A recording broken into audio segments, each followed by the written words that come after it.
It's a wonderful Wednesday morning. I'm excited to be here with you. Let me tell you a story. A baby camel went up to its mother and said, "Mommy, why do we have humps on our backs?"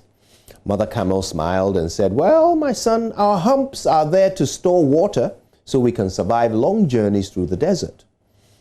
"I see," remarked the little camel. And why do we have such long legs and rounded hooves?"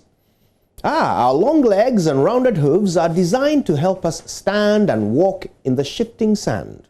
That's why we can move through the desert better than any other animal, his mother explained. But the little camel still had questions. What about our eyelashes? Why are they so long?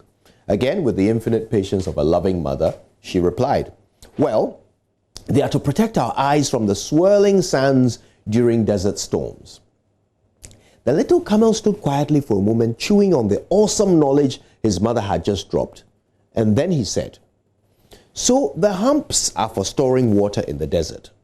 The legs are for walking in the desert. And the eyelashes are to protect our eyes in the desert." "That's right, son," said his mother with pride. "Then what in God's name are we doing in the zoo?" he asked. You know, I often think of people like Sethiabua Ukran, who went from being a trotro mate to the CEO of the most prestigious car rental and tourism enterprise in Ghana.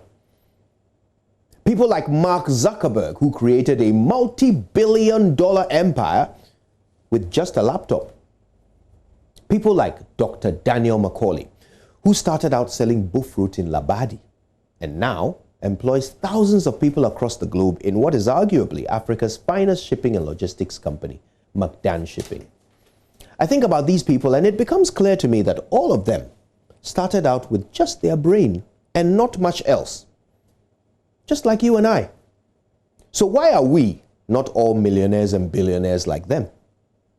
Well, it's because some of us are wasting our desert skills in the zoo.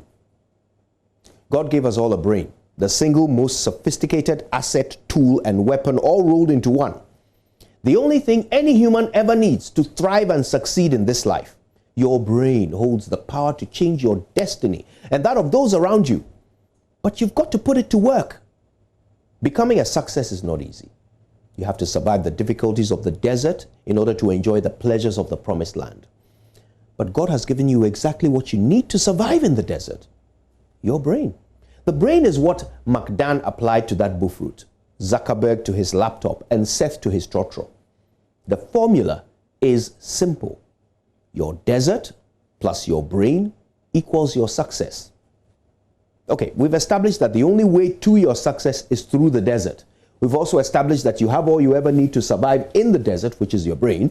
So just like the camel asked his mother, why in God's name are we still sitting in the zoo? My dear friend, we know where we want to be. We know what we must do to get there. Why are we not making the journey? Why are we still marking time every day, no closer to our destinies than we were the day before? When was the last time you did even one thing in pursuance of your dream?